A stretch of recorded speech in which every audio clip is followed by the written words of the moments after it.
Ciao a tutti e bentornati sul mio canale.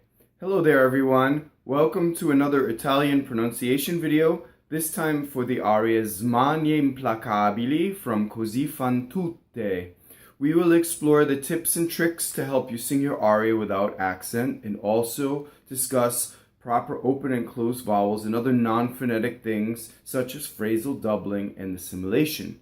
But before we do that, please direct your attention to the description of this video below. Please head over to patreon.com/JohnMario in order to support my work. This is one of the many things I do for a living, so if you like these videos and I have saved you time or money in your preparation, please consider becoming a patron at whatever level you feel comfortable today. Also in the description box, you'll see links to my various websites, my Facebook fan page. Please give me a visit and a like if you have a moment. Also, there's a link to the pronunciation dictionary on the RAI site, so you may follow that link below or type into a search engine RAIDOP and it'll take you to the site. At this site, you can type in any Italian word. It has a playback button. You can hear the word pronounced back by a native Italian speaker and also writes the word out in IPA, has complete lines of text. It demonstrates what I call non-phonetic Italian, so you'll see phrasal doublings and assimilations as they read full lines of things like Dante. So I highly recommend it. Check it out if you have a moment. So today's aria is Smanie implacabili, and so what we'll do first is read through the entire text slowly, line by line, and then we'll break it down word by word. So here we go. Here's the whole line by line. Scostati, Pavɛnta il tristo effɛtto, d'un disperato affɛtto, Chiudi quelle finɛstre, Ɔdio la luce, Ɔdio l'aria che sspiro, Ɔdio me stessa, chi schernisce il mio duɔl, chi mi consola, fuggi per pietà, fuggi, lasciami sola, Smanie implacabili, che m'agitate, Entro quest'anima, più non cessate, finché l'angoscia mi fa morir. Esempio misero d'amor funesto, darò alle Eumenidi, se viva resto, col suono orribile de miei sospiri. So those proper names, they get me every time, right? The mezzos, you always have to have those long, ancient proper names in your arias. Okay, so that was the line by line. I went really slowly. That's really exaggerated, and it's emphasizing lyric diction over spoken, right? So I'm concentrating on the proper distribution of syllables for singing. Okay, so we'll get into that more as we do this. So the first word you have, we're going to do word by word now. And as we break it down word by word, we'll examine a lot of the common mistakes that you can do and some of the tricks to hone your Italian. Okay, so the first word you have is a, right? It's a strong monosyllable. It's an interjection. Most interjections in Italian will cause the next word, if it starts with a consonant, to have a double consonant that's not written. So this is a first example of non-phonetic Italian, right? So like o or a, it will cause a phrasal doubling in the next word. So sscɔstati. Do you see? So the a is long, there's a little bit of a stop, and then there's the strong downbeat of sscɔstati. Okay, so sscɔstati. And printed A in Italian is always A, no matter what position it is, and it's very pure. Okay, and we'll talk about pure vowels now because we're coming up to open O's and closed O's, right? So the first thing when you talk about a closed O versus an open O, it has no bearing on how open or closed you sing it. It's just to distinguish the two vowels, right? They're just two different vowel sounds. So this is the open O, and it is like A in Italian. I mean, in English, A. Right? So the difference between English and Italian is that Italian vowels are pure. And now what you hear people saying pure vowels, what does that mean? It just means your jaw does not glide as you say. So say I'm going to say an ah vowel in English, right? I say father and my jaw moves. So an open ah is the same, right? So if I say saw, I saw in English, my jaw moves. So you don't want that in Italian, right? You want ah, and you stay, right? So the other thing is, if you think about the slide on a trombone, as you go from vowel to vowel in English, you can kind of slide very, very between each vowel. But in Italian, you go like that between vowels. So your position is like a, e, o, u. Right? In English, it would be I, and we'd slide. We slide between vowels. Okay, so that's the difference, and that's how you keep your vowels pure. So we have an open O, that's the symbol with a broken circle in IPA, right? Sscɔstati. Now this aria has lots of S's, and you have to be very careful with the distribution of the S. So I mentioned that in the opening comments, right? So when we speak, we can say sscɔstati a little bit with the S hissing over, right? When you sing, you have to make the distribution like this: sscɔstati, sscɔstati. Does that make sense? So the S is completely on the next note, right? Okay. So the other thing is you have single T in the middle of vowels at the end of the word, right? So another mistake I can hear in auditions would be a double T where it doesn't belong. So how would I do a double T? Sscɔstati, right? Wrong, right? So let's talk about the difference between single T and double T. So say the word for all, tutto, right? When I speak, I can kind of make two T's. When you sing, you do a long oo, you go up to the T and you don't say it, then you say a T. So do you really do two T's when you sing? Tutto, right? Now I exaggerated the space, but I'm showing you the power that you have if you do it this way. Tutto, you see? So you go up to the T, tutto.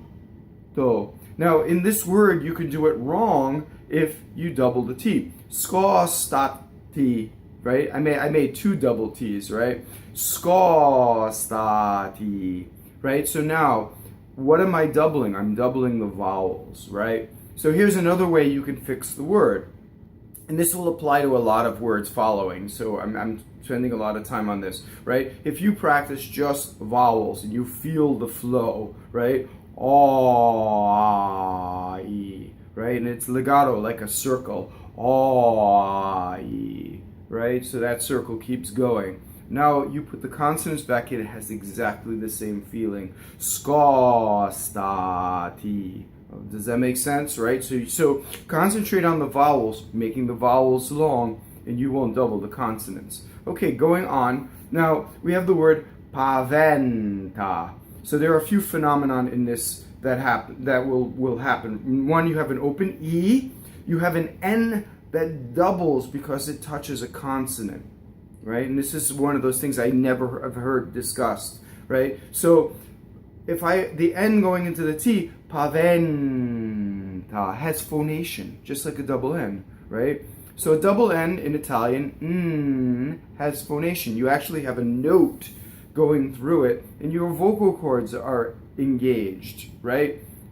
Right? So the word for year, anno, or the word for woman, donna, right? So double N, you have phonation, right? The word for gift, donna, one N. You see, you don't allow the N to phonate. So in this word, Pavɛnta, on the way to the T, you have the tip of your tongue for the N, right? And it's almost exaggerated for singing. It goes by very fast in speech, but because singing often is slower than the speed of speech, you have to linger on these things, and it feels exaggerated to do it.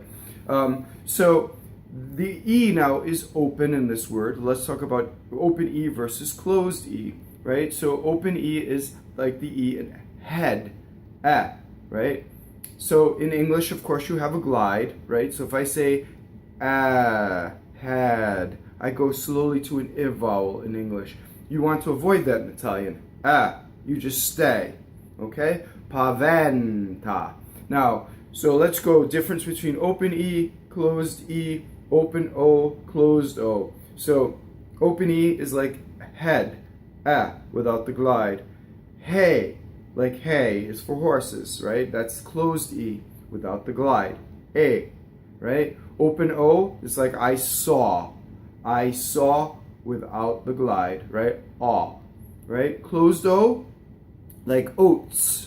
I don't know, we're doing a lot about horses, oats, right? So like Quaker oats. O, right? Or Joe without the glide, right? In English we say Joe, and we go to an oo a bit, right?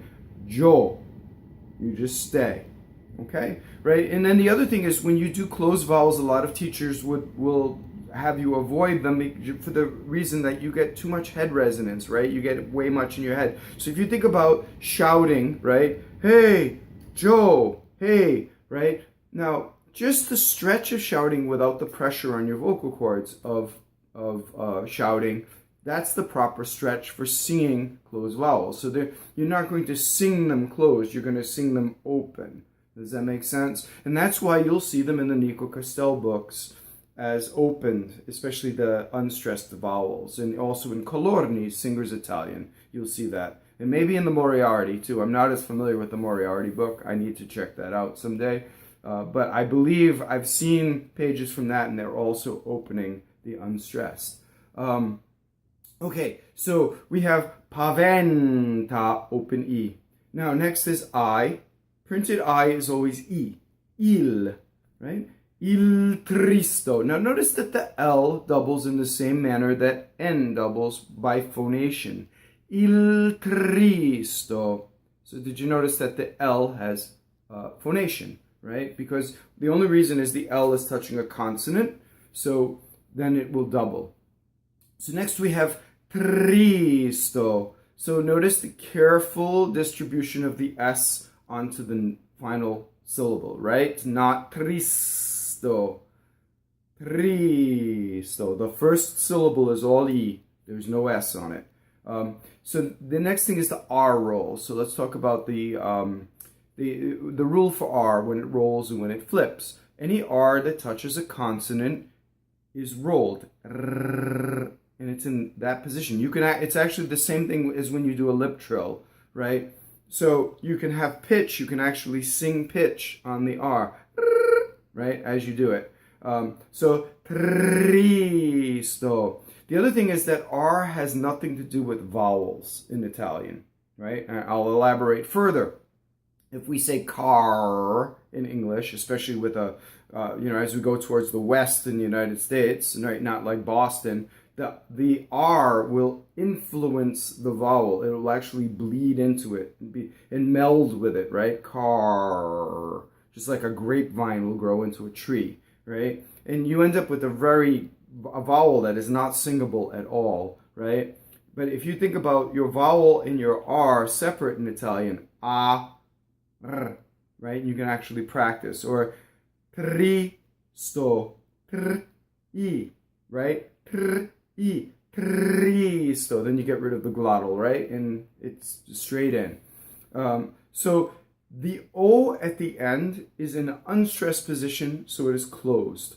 All unstressed E's and O's in Italian are closed, right? You sing them open, right? You don't close down your voice, but they sound closed to the audience, right? So I will not write them as closed as you'll see them in the other diction books. You need to open them so that you don't shut down your voice. So tristo, okay? So now the other rule is that all stressed vowels can either be open or closed, and there's only one stress per word. So the good news is you only have to look up the stressed. The bad news is you have to memorize, because there's no rhyme or reason. So each word has to be memorized for the stressed vowel. So let's take a look at the next word, effɛtto. So the stressed vowel in this case, the only one we have to look up, is open.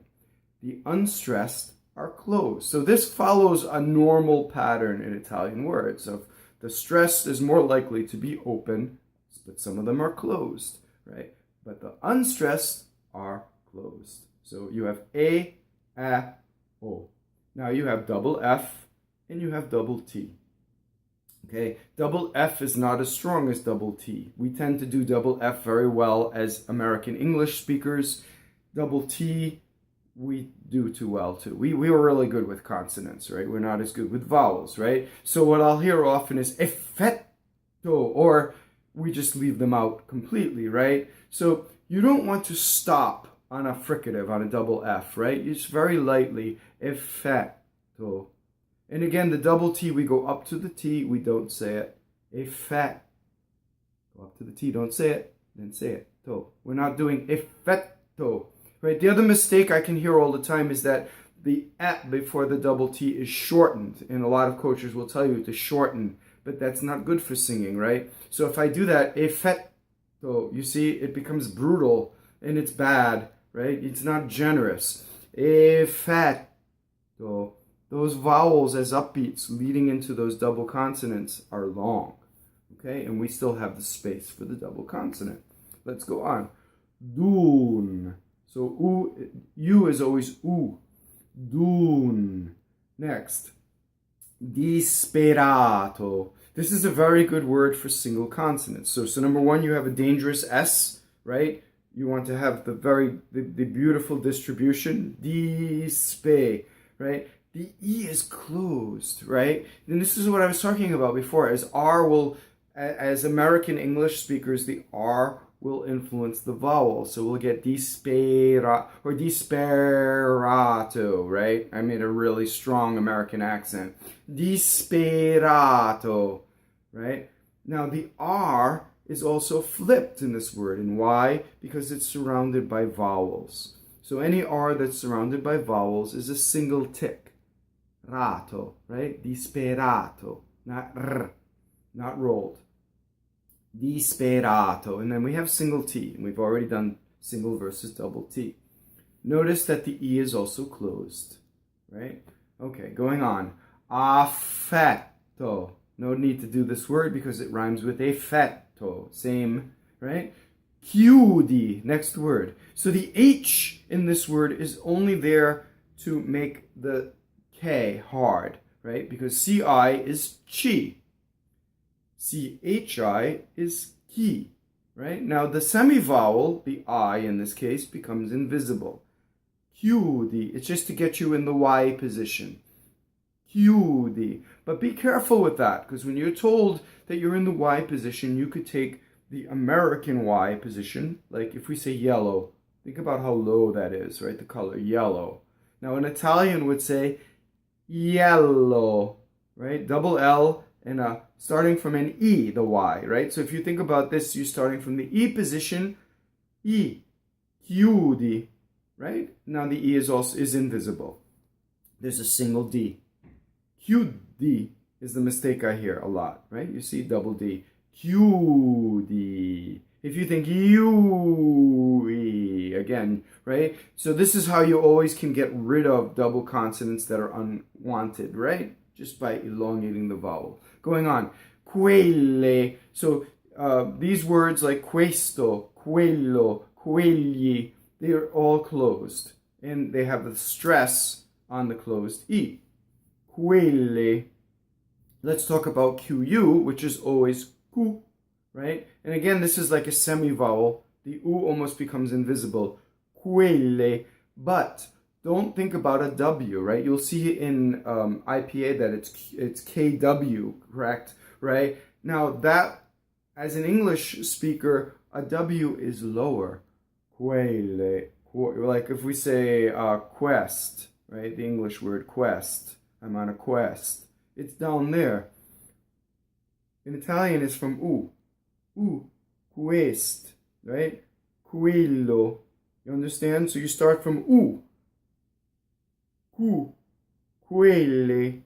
Does that make sense? So it's up there. Now let's also talk about the K and how much air goes through it. How voiced is an Italian K versus an English K, right? So if I say ka or car, right? Notice how much k is in that, right? Now, if I said garage, that's the voiced version of K, right? The G, ga, right? Now, let's do an experiment where we take ga and we go to unvoiced from there. Ga, ka, right? And we get more unvoiced as we go up into unvoiced. Well, the Italian K is just almost at the point in singing where it's not G anymore and becomes K. Does that make sense? So there's a spectrum, there's a pole of voiced to unvoiced. And you can practice that. Ga, ka, right? So when you get to the one where there's air going through, it's too much. So we don't want to hear quelle, right? So you can practice quelle.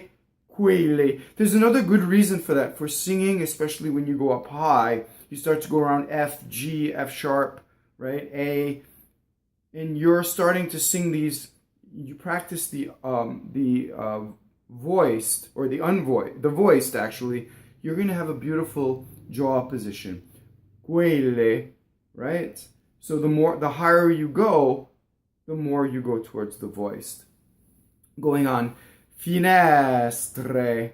So there's an open E, right? And we've already talked about the R rolls because it touches a T, it touches a consonant. So it's finɛstre. Let's go on. Ɔdio, not odio, Ɔdio, right? I hate, right? Ɔdio. So Ɔdio la luce. So la is a weak monosyllable. It's very easy to memorize the weak monosyllables. I have a video that I've left it in the description below about the strong and the weak monosyllables. You can check it out. Also, if you have Evelina Colorini's book, about 4 or 5 pages from the end, she has the list of all of the strong and weak monosyllables. So not all monosyllables double. And the word la, a lot of Americans love to double after la. Say la luce, no, la luce, it'll be a single L.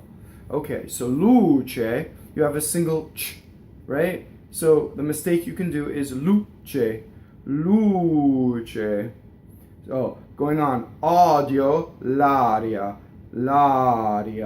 ah. So there's a tendency for English speakers when you have two ahs to neutralize the second one. Think about America, we go to right?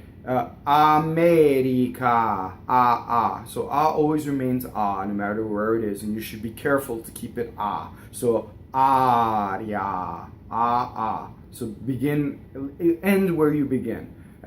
So the word K going on is a strong monosyllable. So it will double the S. Sspiro, right? Notice that the R flips. Why? Because it's between two vowels.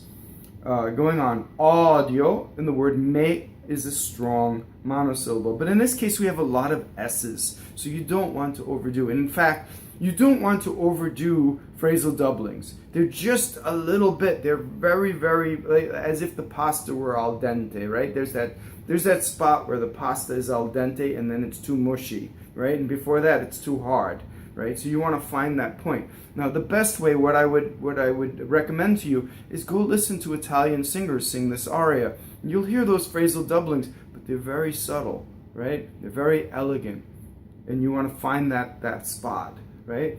So, Ɔdio me stessa. You see how little I did the S's, right? You don't want too much S in the theater is ugly.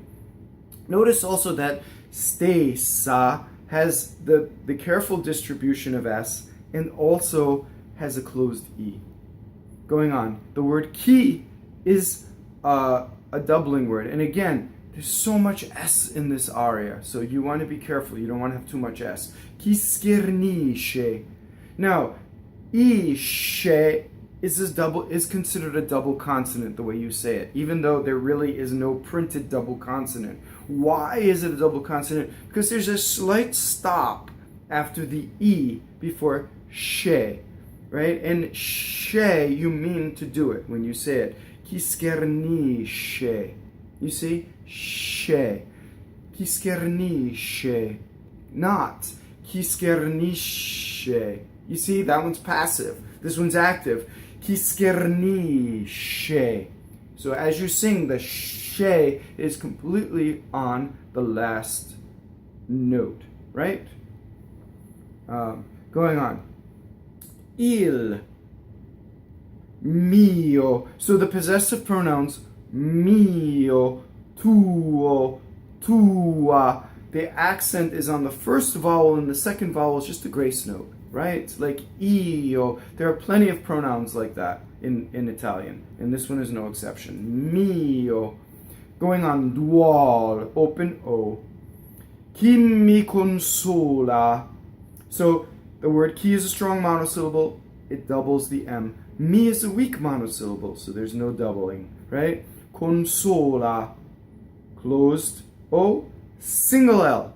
How many times have I heard consola? So if you phonate the L, you'll get double L, okay? Now, here's a question, right? So I'm often asking the coaching, well, should I do an inflection? Well, the rule in Italian is if a question requires a yes or no answer, then the inflection goes up, has to go up, right? So for instance, I'm asking, are you going to Naples today, right? Vai a Napoli oggi? It goes up, right?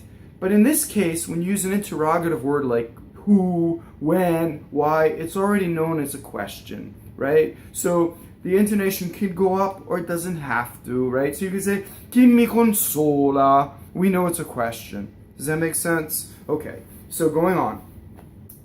Da is open E, right? Da.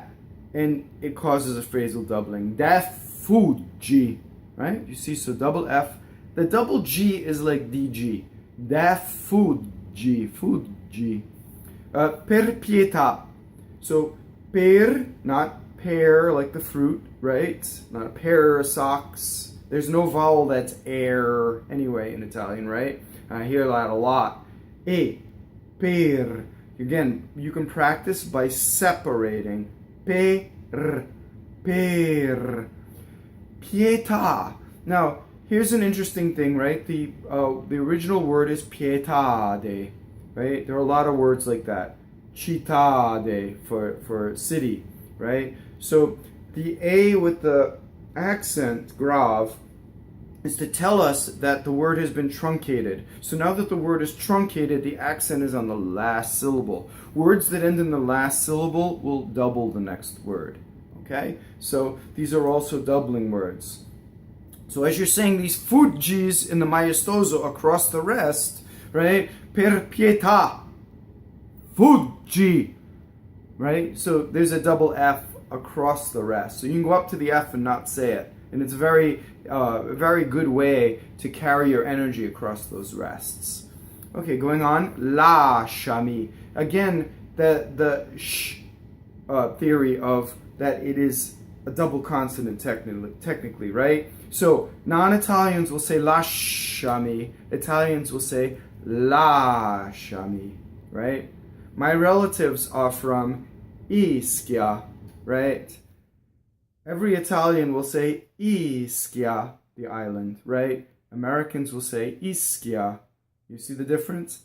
Lasciami, right? Very careful Italian singers will put the A on the first syllable.